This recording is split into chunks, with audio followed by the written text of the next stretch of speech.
আসসালামু আলাইকুম। একটার পর একটা জিনিস খালি ঈদের আগে পড়তাছে আর বোম ব্লাস্ট। আমাদের আফরান নিশো, যারে বস বলা হয়, তার দাগি সিনেমা আসতেছে আমরা জানি, গান শুনছি, টিজার দেখছি, তার পোস্টার দেখছি। ওরে বাবা রে বাবা, কি ভয়ঙ্কর লোক। জেলের আসামিটা বুঝছিলাম, কিন্তু এইবার দাগের যে প্রমোশন দেখলাম ভাই, লাজবাব। এরকম কারো মাথায় আসতে পারে এটা বুঝি নাই। টিম চোরকি, এসবিএফ পরিচালক সবাই অনেক বেশি স্বাগতম, সুস্বাগতম। এরকম একটা আইডিয়া মাথায় আনার জন্য কি সুন্দর।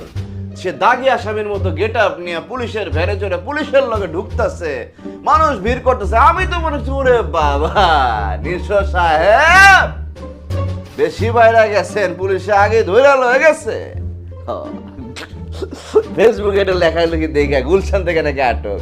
আমি তো কি অবস্থা, নিশোরে কেন ধরছে, পরে দেখ খেলাই দিকেছে। প্রেস কনফারেন্সও করছে ওই গেটআপে, হাত করা পয়রা টরে, মানে একাকার অবস্থা। দারুণ লাগছে ভাই, এত সুন্দর আইডিয়া বাংলাদেশে প্রথম দেখলাম। নিশো ভাইকে, নিশো সাহেব আপনাকে বস বলা হয়, আপনি বসের মতো একটা অ্যাটিটিউড করছেন, দারুণ আইডিয়া নিয়ে আসছেন প্রমোশনে। এছাড়া দাগি টিমরে আসলে একটা মানে কি বলবো, মন থেকে একটা ভালোবাসা দেওয়ারই আছে। এবং তার সাথেই এই আয়োজন কইরা দাগি আরেকটা বোম মারছে তাদের টাইটেল ট্র্যাকের পরে, তাদের ট্রেলার রিলিজ করে দি। এই ট্রেলারটা নিয়ে কি কমু ভাই, ফাটায় ফেলাইছে। অনেকে অনেক কাহিনী ভাবছিল, সব ঘুরাই দিয়া কাহিনী এখন অন্যদিকে টার্ন নিচ্ছে। ট্রেইলারের আফরান নিশোর ভয়েস ওভার, মিউজিক, একটা পর একটা কাহিনী পরিক্রমা, প্রথমে ব্যাক ক্যারেক্টার বিল্ড, তারপর কাহিনীতে ঢোকা। ট্রেইলারের মধ্যে কি নাই ভাই, কি নাই। সবগুলা ক্যারেক্টার দেখলাম, মোটামুটি মনে হইলো নায়ক নায়িকা তো জানি, তমা, সুনেরা, নিশো সাহেব। ভিলেন দেখলাম শহীদুজ্জামান সেলিম, উর্দু ভাষায় কথা কইতাছে। আর সাথে দেখলাম ওই রাশেদ মামুন বই যে তোতা মিয়ারে, সেও ভিলেন হিসেবে দারুণ লাগে আমার। জানোয়ারের মধ্যে দেখছিলাম, দারুণ লাগছে তারে। এছাড়া গাজী রাকায়েত আছে, নিশোর গুরু, নিশোকে যে আসলে কাজের মধ্যে আছে, নিশো যার চুলের স্টাইল দেখা ফ্যান।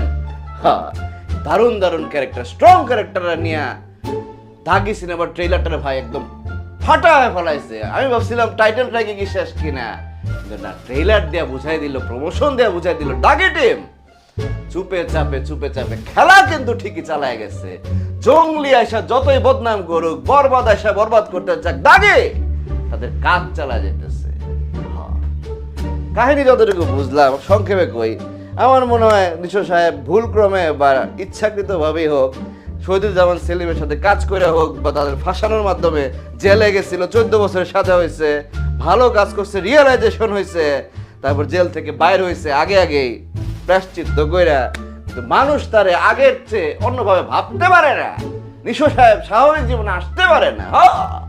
তমা মির্জার সাথে মনে হয় বিয়ে হয়েছিল, তাকে বাচ্চা প্রেগনেন্ট অবস্থায় ছিল, মানে তমা মির্জা বাচ্চার বাপের পরিচয় দিতে চায় না জেল থেকে বাইরে হওয়ার পর। এরকম নানা কাহিনী, মানে একটা ড্রামা।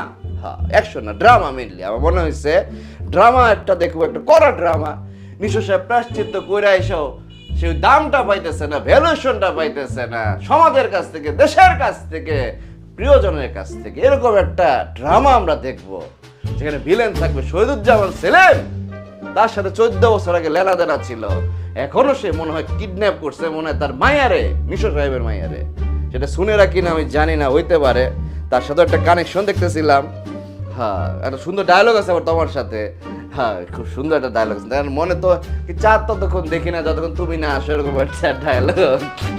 বুড়া হয়েছি তো, এগুলো কইতে আমার লজ্জা লাগে। কিন্তু এই যে ড্রামাটা সাজাইছে, শহীদুজ্জামান সেলিমরে ভিলেন হিসাবে আনছে, পরেও রেস্ট হয়ে গেছে। নিশো সাহেব ভালো হয়ে ব্যাক করার পরে তারা ছাড়ে না।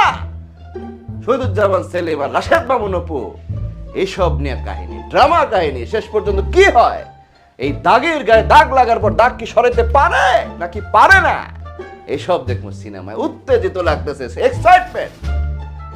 দাগি টিম দারুণ ট্রেলার বাইর করছে, বাংলাদেশের জন্য নজির হয়ে থাকবে। নিশো সাহেব ধন্যবাদ শিহাব শাহিন এবং তার টিমকে। কিন্তু আজকে কিং খানের জন্মদিন, এটা না বললেই না।